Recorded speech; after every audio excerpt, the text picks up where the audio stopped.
talk about why we have an entire discipline focused on the customer. You would think that this would be a sales and marketing discipline. Most companies are organized that way, especially in the old job shop model. But UnSquaring looks at it in a different manner. We have the customer discipline, and that's broken into three areas: a brand, business development, and customer experience. Now, brand, most people think is the company's name. It seems to be a lot more than that in your mind. Well, yeah. Too many people think that it's a name, a logo, and a tagline. And actually what a brand is a brand is what your customers believe about your organization. So creating that intentionally is critically important now. We're way past the point where a graphic communications company could blithely ignore doing anything more than creating a logo, maybe a tagline, color scheme, and little more than that. You have something that you talk about called the brand promise, and it builds up from a discussion about brand into that. Why don't you talk a little bit about that? The way that I see this is you've got to have a strategy for creating customer value and then attracting the customers who will benefit from that value. If you're going to build a strategy, the best way to express a strategy in my world is as a brand promise. That forces it to be customer facing. If you do that, then you have essentially language that lets you determine what should everything be in terms of the brand messaging. How do we present our identity? What kind of customers are we looking to attract magnetically? And who shouldn't be our customer, and who do we want to actually repel? Because they're not going to find the value that we're prepared to create. They're not going to find it important enough that they're going to see it as valuable as well.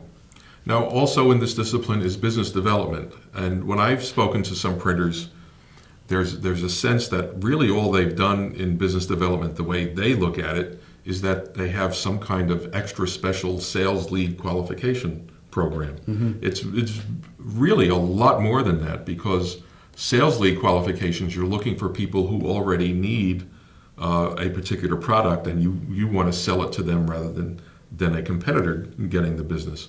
But business development seems to be a lot longer, a little bit more involved. A totally different philosophy about it. Yeah, it is. What it does is it takes an engineering or a business process approach, and it applies it to the process of attracting and engaging a customer. So a way to think about that would be this.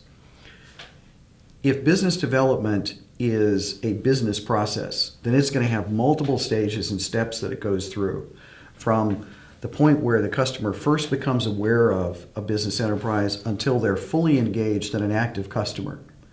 And there are predictable steps and stages that are very specific to a customer group and very specific to an individual company.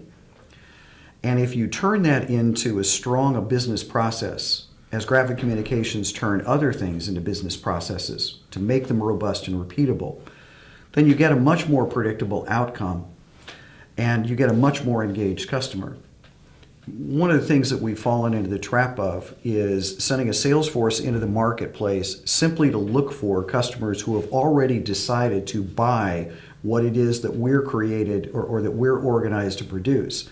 This turns this on its head. Instead of simply looking for the opportunity to execute what somebody's already determined they want to do, this backs up a step and says, we want to engage with the customer and figure out what is in the customer's best interest to do, help them decide that, shape that decision, and then fulfill that need.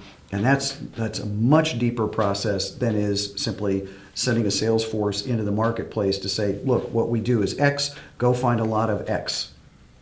And that brings us to customer experience, because the experience of a customer in that situation that you describe is a lot different than someone who's claimed to be happy because they reordered again or something else. Right. This essentially backs all the way up to the beginning again, and it starts with what you pointed out. It starts with a brand promise.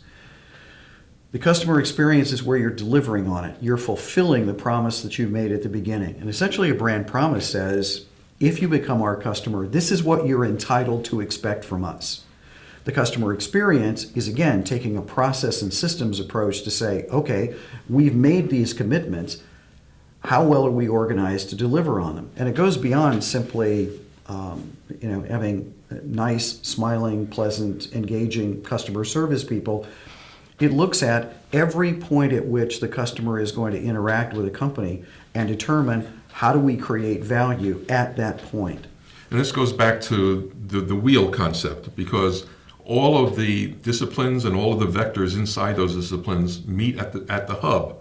And the entire business has to deliver a customer experience. Yes, it does. Absolutely. From beginning to end. From how you extend credit and manage collections to how how the finished product, if there is a tangible product, is delivered. How the customer interfaces with the business, whether it's human interface or some kind of a digital interface. All of that is part of the customer experience.